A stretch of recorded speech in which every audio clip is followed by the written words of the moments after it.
Hello and welcome to another episode of CISO Tradecraft, the podcast that provides you with the information, knowledge, and wisdom to be a more effective cybersecurity leader. My name is G. Mark Hardy. I'm your host for today, and would like to welcome you to the show. We'll be talking about, what do we do with new hires and people who are fairly inexperienced with IT but yet get access to our systems. If you're new to CISO Tradecraft, welcome. Please go ahead and follow us on LinkedIn if you haven't already, or subscribe to us on your favorite podcast channel. If you're watching us on YouTube, great. Please click subscribe. That really helps us out a lot. Didn't realize why people kind of did that before, but now that I'm in this side of the camera, I realize it really does help. So if you go to YouTube, CISO Tradecraft, that will help us out a lot. Well, now that we're into summer, and this usually means one thing for a lot of organizations, new hires. And organizations will recruit fresh college graduates or even students in between terms as schools let out. And so some of us will hire new talent whose modus operandi is ready, fire. But we'll affectionately call that young person Bobby the Intern. Now, before Bobby the Intern can create havoc on the company network, how about we train that poor kid on what he's supposed to be doing and, more importantly, on what he's not supposed to be doing? And that'll be the focus of today's show. But first, let's hear from one of our sponsors. As a security leader, it's your job to provide advice to leadership on cyber risks and concerns. How do you answer your board when they ask, is the software we use safe? How do you measure cybersecurity performance? And what types of risk does AI create? On our next episode, number 141, join us for a conversation with Chertoff Group cyber experts David London and Adam Isles. The Chertoff Group helps organizations achieve their business and security objectives in a complex risk environment. Learn more at chertoffgroup.com. Back to their show. One of the challenges that we face as a cybersecurity leader is shaping our organization's security culture. According to KnowBe4, quote, security culture is defined as the ideas, customs, and social behaviors of a group that influences its security. Now, when I taught at SANS, we used a diagram from Dr. Lance Hayden's book, People-Centric Security. And it showed an iceberg with behaviors and artifacts above the waterline and beliefs, values, and assumptions below the line. And like an iceberg, a majority of security culture is out of sight. And also like an iceberg, it takes a lot to move it. My fellow SANS instructor Lance Spitzner wrote that some of the most common indicators of a strong security culture include people feel safe reporting incidents, even if they caused it. People include security as part of their job description. Employees correct and help their coworkers to be more secure. A shared belief that security plays a strong role in your organization's success, and people feel comfortable asking your security team questions. Does that describe the culture at your organization? If not, perhaps you have a little bit of work to do. I recently did a security awareness training for a number of senior executives, and one of the responses I got back was someone who said, this is so much better than what I've seen in other places where it's sort of a gloom and doom and fear. Because what I put out is that, hey, we're all human. If you make a mistake, let me know. We can fix it pretty quickly. Don't hide it. It's only going to get worse. And so we'll work together. There's no permanent record on you like there was back in high school. And as a result, let's just go ahead and team up. And people respond to that message. Of course, you need to be sincere about it and not keep your sort of a secret little list of people. They say if you screw up once, okay, it happened. If you screw up a second time, yeah, maybe it's appropriate to do a little bit of remedial training. Now, if the person screws up month after month after month, maybe it is time for that conversation to say, there are jobs around here that don't require a computer. Floors need to be swept, toilets need to be cleaned, etc.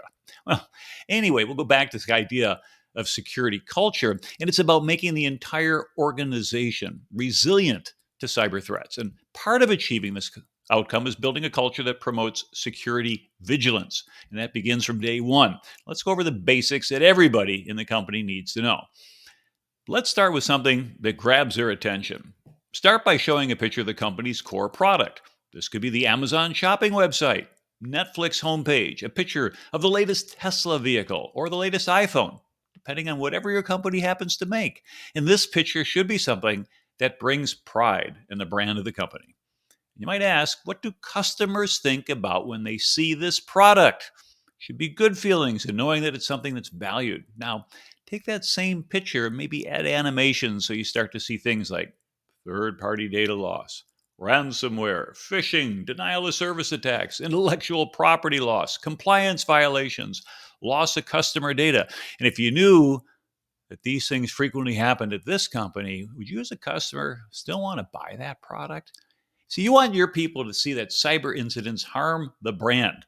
They decrease future sales and they do cost money to fix. So then what is cybersecurity?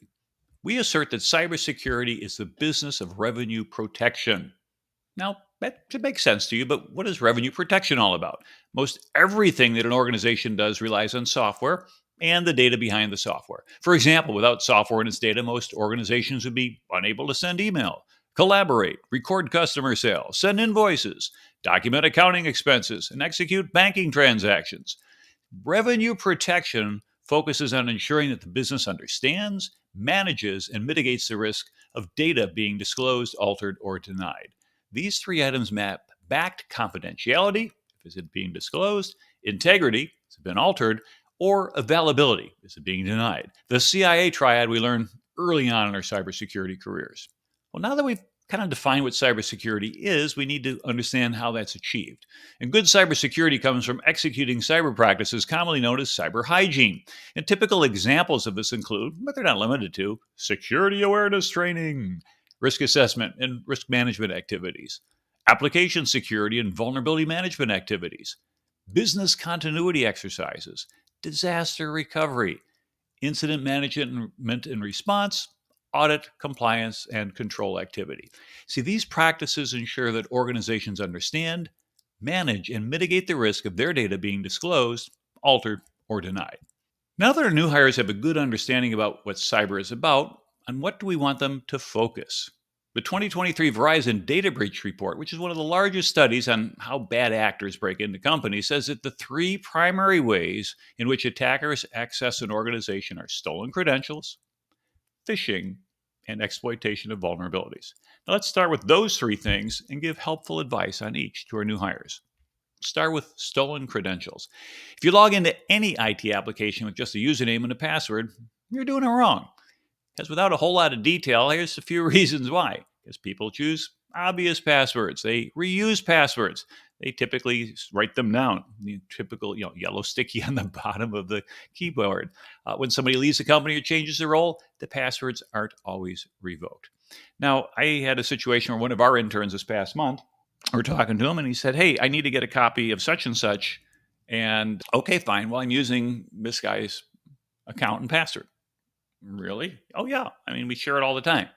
Well, why didn't you tell IT that you guys need some more resources? We could get them for you.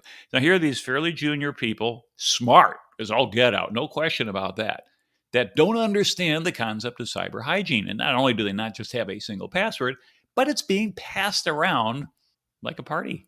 And they're like, no, we had some specialized training. We sat everybody down and explained why that was a bad idea. And again, a little bit later, one of the interns contacted me and says, "Hey, can I get the admin password? I need to go ahead and assign some rights here." It's like, no, you can't get the admin password. Nice idea. But we got to help people understand that their system's installed for a reason. Now, if usernames and passwords are wrong, what does good look like? Enter the world of modern identity and access management. And we often will hear the term zero trust. Well, first of all, one of the things we can use is single sign on, SSO. It's one password that people need and access multiple enterprise applications. They're all federated, and therefore that credential is trusted across these different places. Great. Now, since we don't want one guessable password, we want complex passwords or phrases.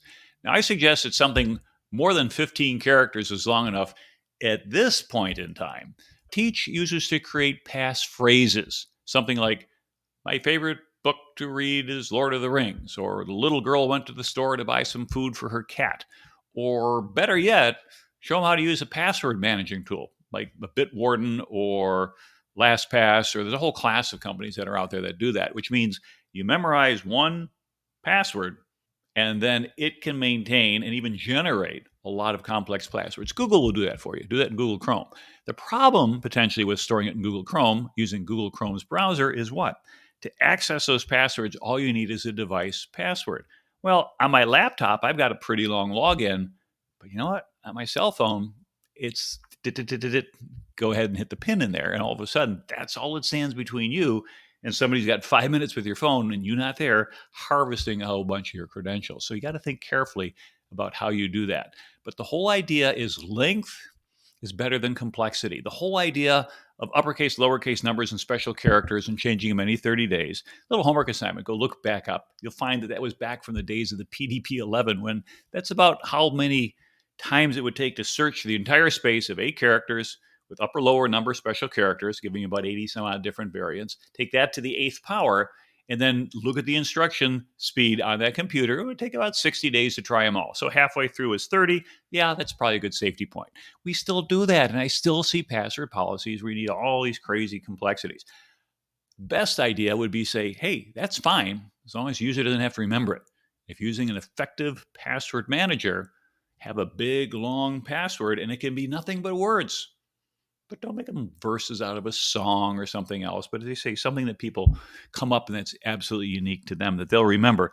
And then let the password manager remember 20, 30, 127 character complex password string. And then it works out pretty well. So once we've helped them understand about password management, and if you don't have a password manager, about the importance of length over strength on passwords, talk to your new folks about multi-factor authentication, or MFA. Multi-factor authentication requires to use something like a YubiKey, an authenticator app, or even an SMS code to log in after typing in their password. Now, we want to make sure that they know how to use it and that they know that they need to use it, because your organization should require that on all your applications. Also, you want your employees to turn on MFA on their personal stuff. For example, turn on MFA on your LinkedIn account. But wait, that's my personal LinkedIn account. Yeah, but do you identify yourself as an employee of this company? Well, then if somebody were able to get into that account, they could impersonate you, make all kinds of postings. And since you're viewed as a representative of the company, any malicious postings could harm our brand. And that's not good. It's not career enhancing either. Okay, we've done single sign-on, complex passwords, MFA. Is that enough? Actually, we can do one more thing: conditional access. See, we rely too much on people spotting phishing attempts, and the reality is that pretty much anybody can be phished. That was my point a little bit earlier about when you're trying to help people understand your security culture, recognize that everybody can make a mistake. Just don't make a lot of them, but make it so that if you make a mistake, hey, I screwed up, let people know. But in some safeguards, if you add in to say that even though you have the correct password and the MFA passcode, if you don't come from a corporate managed machine, sorry, you're not allowed to access a system or network. And this can be done with solutions like Microsoft Azure Active Directory or Zscaler. I do that. And with all our employees, they have to come in on a managed device.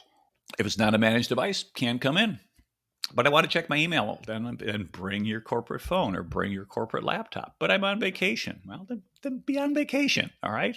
I carry 2 laptops and 2 phones. I've done that for literally decades. Did that in the military when you had to have your military one, and now I just do that with the client stuff. And you get used to it. You might end up with one arm longer than the other, but yeah, you'll survive.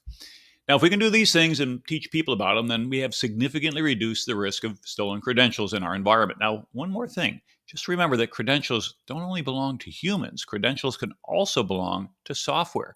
So don't lose credentials by allowing developers to store valuable things such as passwords, tokens, or API keys into source code repositories or GitHub or binary object repositories or shared folders and things such as that. Take a quick pause here for a brief message from one of our sponsors. Can you answer the question, are we protected? Introducing Prelude Detect. Prelude Detect is a production-scale, continuous testing platform that gives organizations assurance that they're protected against the latest threats. They've correctly prioritized their critical vulnerabilities, and their defensive controls work exactly as expected. And if not, Prelude's integrations with defensive controls, such as CrowdStrike, create an auto-hardening defense. Get started for free or request a demo at www.preludesecurity.com. Again, that's preludesecurity.com. Now, back to our show. Next, we need to teach our employees about phishing. Remember, not everyone has the same understanding of technology, so start with the basics. Create a hyperlink that says www.google.com. Okay. Now, what happens if someone clicks on this link? You'd expect them to go to google.com, right? Now, what happens if somebody edits the link and points it to a malicious website.com, but doesn't change the text that appears on the front? Doesn't go to Google. So you can highlight a URL in Microsoft Word, hit Control K to show where the link actually goes, or on a Mac, it's Command K.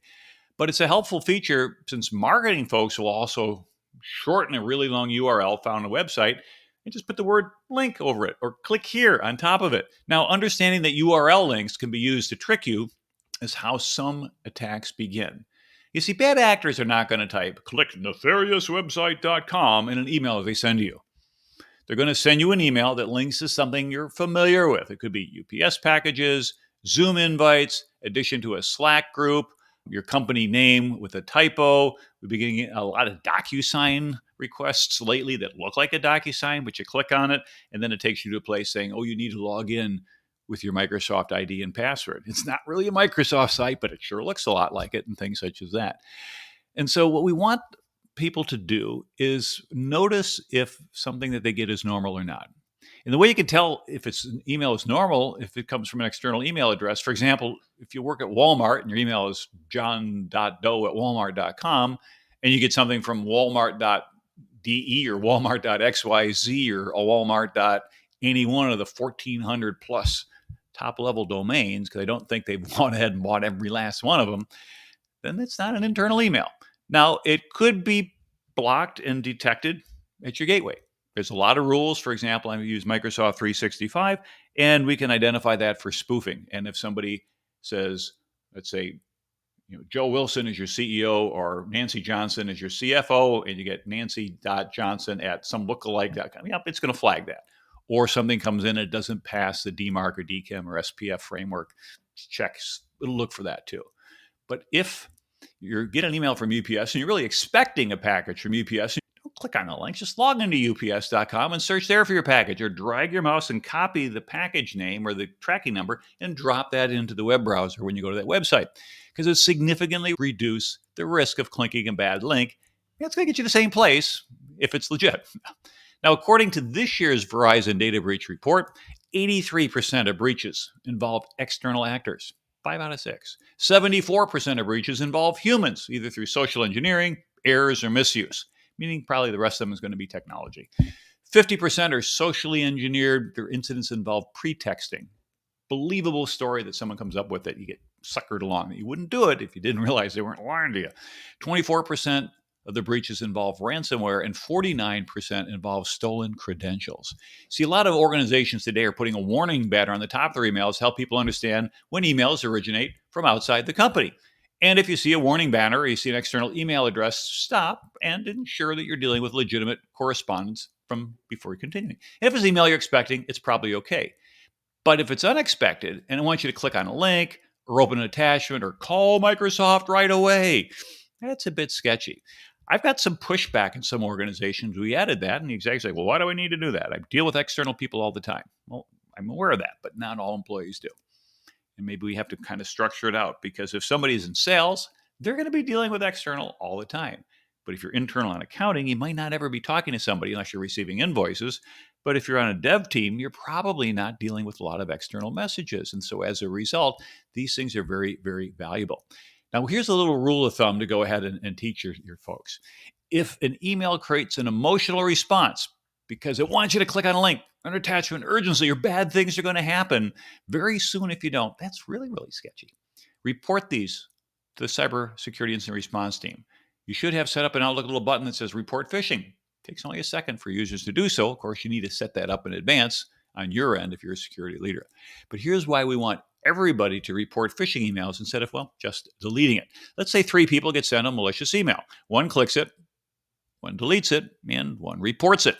Now, if someone reports a malicious email, we can look into it. A copy gets sent to Microsoft if you're using 365. They can go ahead and look for similar emails and say, yeah, that's a whole part of a campaign. There's something that looks just like that that's in somebody else's mail. They haven't looked at it. Let's go pull it right out. And so they can actually delete messages before they ever get delivered. Now, if somebody's fast on the inbox, they might have already opened it. And if there's malicious stuff in there, you get an alert saying, warning, user has opened something that had malicious content. We couldn't get it in time. But it's better than doing nothing.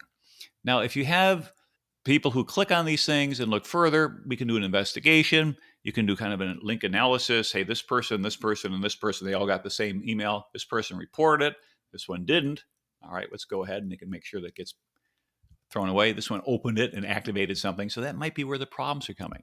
So the whole idea is we want to stop cyber attacks before they really get started. It takes a little while, not a very long while, but for lateral movement to start. About an hour on average between when an initial endpoint is compromised and someone starts to move sideways. So if you can respond in that golden hour, you're able to go ahead and really reduce the likelihood that somebody, one of your employees, one of your interns, who clicked on something has introduced a problem that you now have to deal with on a big order.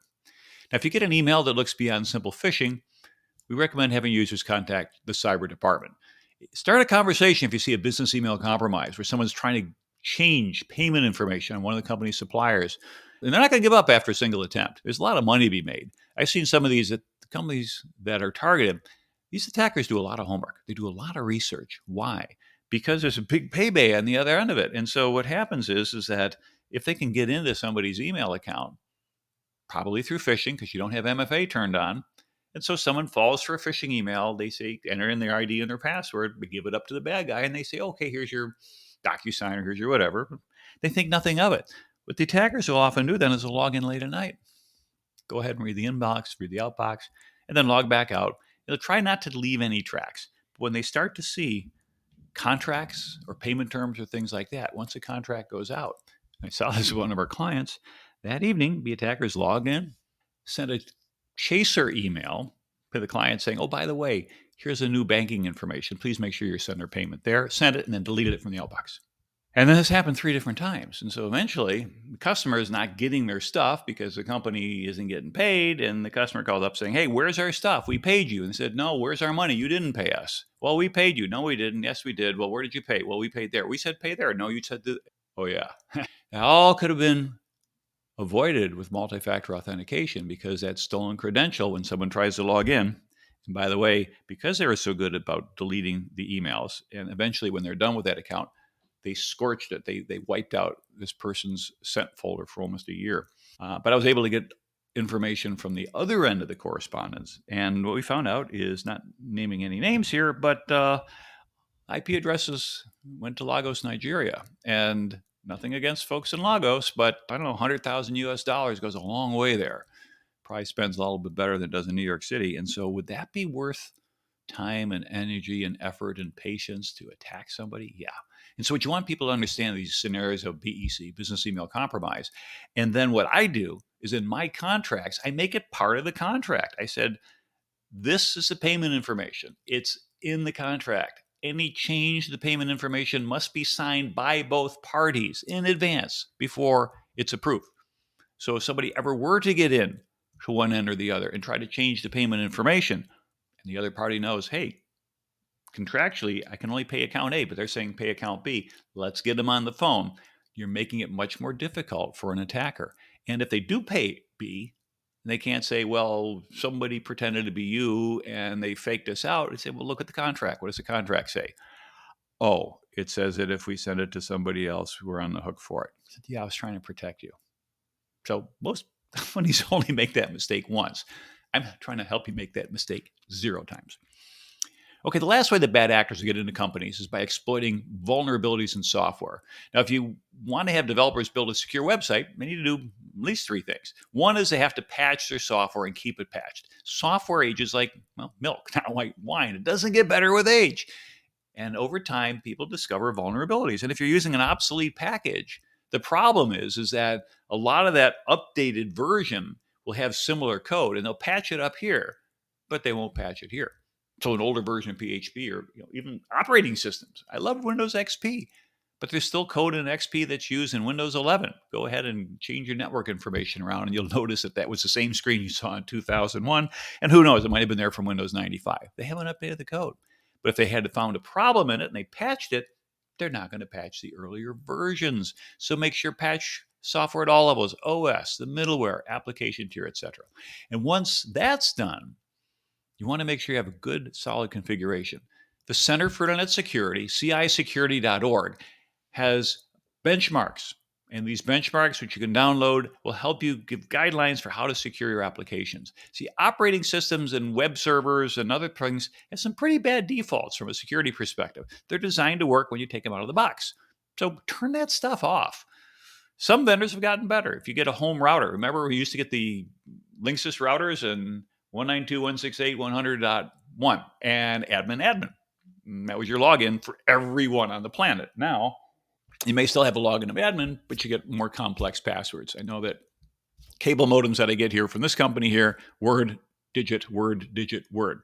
Okay, length greater than, it's not uppercase, lowercase, number, special characters, but the whole idea is each one's a little bit different, so there's no master key that's out there. So what's that? We've gone ahead, we patched the software, we have good configurations, and then finally, if you have custom code on your website, make sure that somebody's checking that.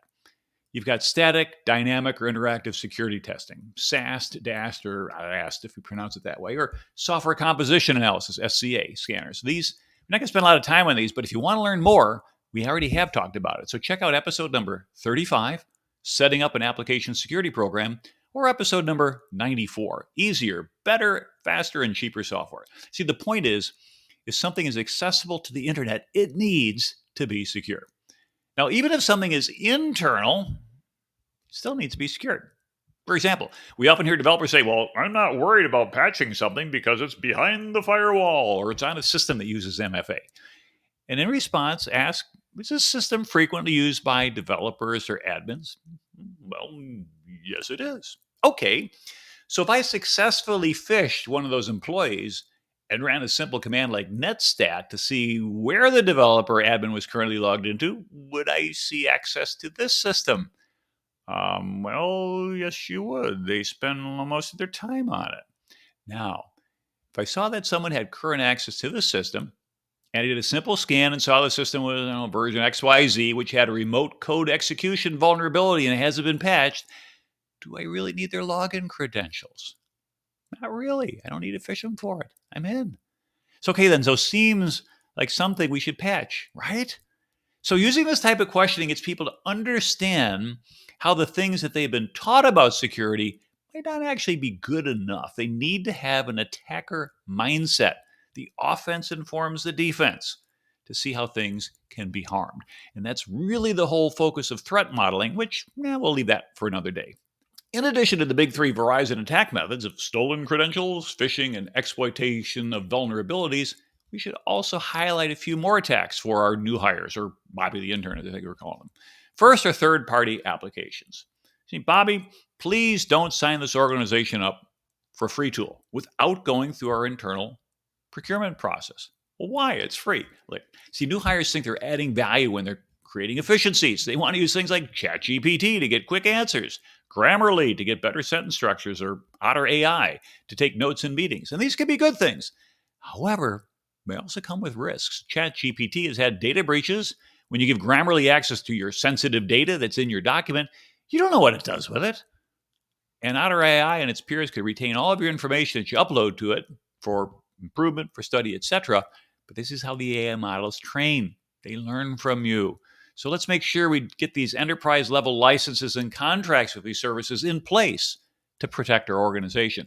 These are superior to personal licenses or freeware licenses, which most consumer grade products default to. And when we go through these processes, we also create an inventory so we know what's running in our enterprise. And that way, if some vendor like Otter AI reports a serious security breach, we can see who's using that application, who has connection with the app, so we can get official response as to what was compromised and put a limit around what our risk is. And additionally, we can create disaster recovery plans for these services so we can continue as a business when they're not in service. If we're dependent on an app, we don't even know about it because somebody's paying for it with their corporate credit card and they're billing $74.99 a month as a taxi because they don't need a receipt to cover this Azure or some other vendor, that's bad behavior. That means we're not communicating to them effectively their risks, and we're not giving them the tools they need or that they think they need to get their job done. So some of that's on us, but it's also important that once they know that you've communicated it, it's on them as well to make sure they do it right. So please, please, please ensure that your people procure software the right way to keep the organization safe. And don't forget to teach your new hires that you should not plug untrusted devices into equipment. For example, if you find a USB drive laying around, it's on the floor in a building or in the restroom or in the parking lot, or road apples, as we used to call them when we did security testing, don't pick it up and plug it in to see what's on it. If you get offered a free mouse or a USB fan at a conference when you're walking around like a trick-or-treater at RSA or Black Hat and grabbing all the stuff off the desk, careful what's on them. They may not always be what they seem. They might already have malware on them. A picture frame that has rotating pictures, it's basically JPEG. That's nice. These have come right out of the factory with malware built into them. A feature, right? So you want to be very careful when you travel. A lot of people plug their phones into wall charges or charge at the station there at the airport or other public places. But is there more than just 5 volts on the other end of that cable? Or is it something harmful? FBI put out a warning last month on juice jacking. It's been around for a little while, but it basically means that typical USB cable, whether it's USB A or C, has data as well as power in it. Now, I've got a little thing, it's probably got a trademark on it. I came up with the idea of a USB condom, but it's basically passes the USB in this side and only lets the power go out the other side. And you can buy these things for fairly inexpensively, have them print up with your name on it, and give those away. Now, those I think would be useful things to give away at trade shows, where they actually go ahead and they filter out the data. But unless you bought it, or you know where it's coming from, or you've tested it, then you want to really be careful about that. We see a lot of people using QR codes. They use them in stores and restaurants. You'll see them on walls. You see them in magazines and things like that. So little stickers on the wall. Let's see what they are. QR code basically turns into being a bunch of characters. Often it's a URL. It just takes you to a website.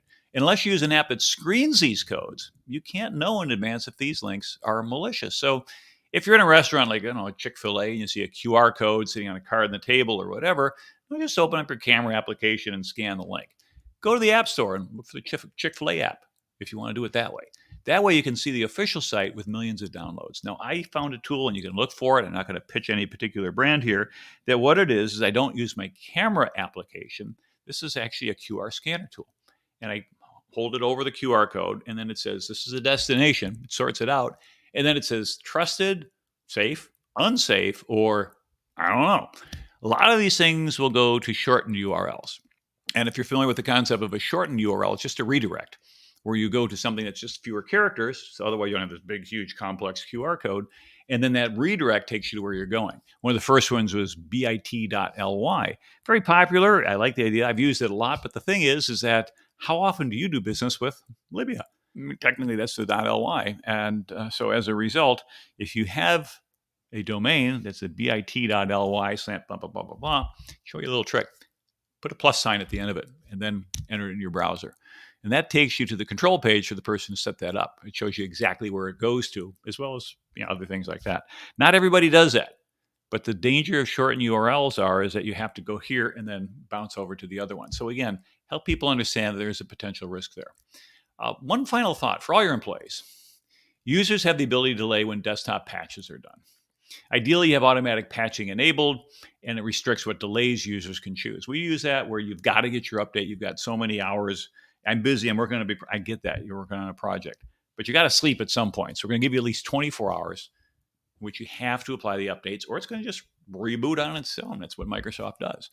If you don't have that capability turned on with the automatic patching and restricting these delays, or people can delay, teach your employees how to look for patches and update them quickly. Okay. Control escape, bringing up the little Cortana thing, and UPD updates, and then just check for updates.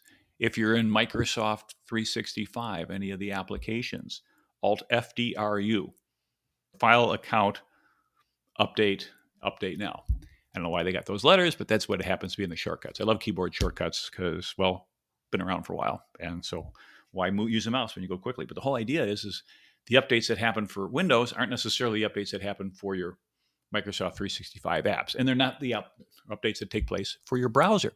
And so if your user is updating your Chrome browser, it only takes a few seconds to apply, but you have to restart the browser for that update to take. So even though you can make a policy that says, hey, it's a controlled app, and we're running it, and we push out the updates, unless somebody reboots it. So what happens? They leave the browser running for day after day, sometimes weeks on end, and it never gets updated.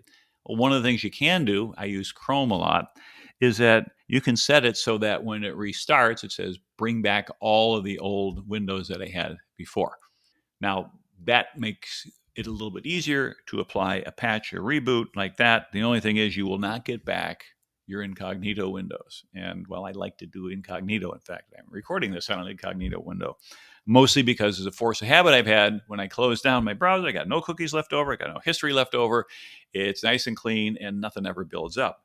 Plus, it doesn't give you necessarily any security. It doesn't keep apps from breaking out of incognito mode, but it does really limit what gets tracked out there. That plus a cookie tracker or cookie limiter goes a long way toward making the browsing experience not any more or less convenient, but a lot less of a concern for folks. So make sure that they update their browsers on a regular basis, because some people just don't feel like it. They're going to get around to it, or they never get around to it, and things like that. There needs to be a little bit of accountability there. There's a lot more things you could teach your new hires about security, and things like proper data classification, how to use a virtual private network, backing up their software or backing up your tools to services that have daily or monthly backups. You're keeping your data synchronized between the cloud and your hard drive. Again, a lot of applications today do that automatically if you're using OneDrive or the like. And Microsoft has that built in, but you got to turn it on. Not everybody has it turned on. What you want to do is help them understand things like acceptable use policies. What are you allowed and not allowed to do? These rules are here for a reason. Data privacy requirements. Don't just send social security numbers. Don't just send credit card numbers by email and things like that. Secure file sharing. All those things are important. However, you don't have time to present everything in this one session. People will glaze over. They'll run out of time. And besides, they're only there for the summer, perhaps, as an intern. You can't spend the whole summer teaching them about security. So show where employees can go ahead and find guidance, where they can get information if they have questions. It might be on an internal website. You might have a group email for help or whatever. But remember, if your new intern, your new hire feels like you have a friend in cyber, well, ask questions, and that's a good thing. All right, hopefully I've given you enough to think about in terms of how to orient your new employees or short-term employees for being able to do the right stuff. Most of this is things you probably already covered, but it's a matter of organizing it. What I found is very helpful is I use PowerPoint. I used to do a lot of death by PowerPoint. We don't use it in this show. We haven't not yet, but you never know. But what I found out is with PowerPoint is you can set it up where you can have a little talking head in the bottom right-hand corner and then go through your PowerPoint slides. And now it's as if you're sort of with the person, but you get to see the slides. So if you can't be with somebody directly, you can then communicate it that way. But find different ways to communicate your information out there. Don't just be boring. There are excellent tools out there. There's many companies out there that'll have learning management systems, LMSs. They'll also have tracking, so that if you have hundreds or thousands of employees, you don't have to keep a spreadsheet as to who watched it and who didn't watch it. Take advantage of those tool sets. But remember, every organization has their own unique requirements. And just grabbing something off of a wish list, say, all right, fine, there you go, watch this thing, and there's your 30 minutes of security awareness training for the year. We used to do that in the military. We had 30 minutes a year. So that's not enough. And you got to realize that it's not enough. So make it a game. Make it entertaining, make it enjoyable, but make it non-confrontational. You want people to feel that they're part of a team that's going ahead and defending the enterprise. So hopefully you found enjoyed learning about this, and want to thank your listeners for sharing this content on LinkedIn. Let other people know, forward a link or whatever like that. Also, if there's something you want us to talk more about, let us know. You can send us a comment by going to CISOTradecraft.com or send us a message on LinkedIn or follow us there, as I said, and that way you can communicate back and forth. Now, some of our episodes are inspired by viewer comments and recommendations, and who knows, one of these upcoming episodes you can say, hey, that was my idea, and they're using it. Okay, so anyway, thanks again for listening or watching, and please don't forget to check out our sponsors. We're glad we can support you on your journey to becoming better at CISO Tradecraft. Until next time, this is your host, G. Mark Hardy.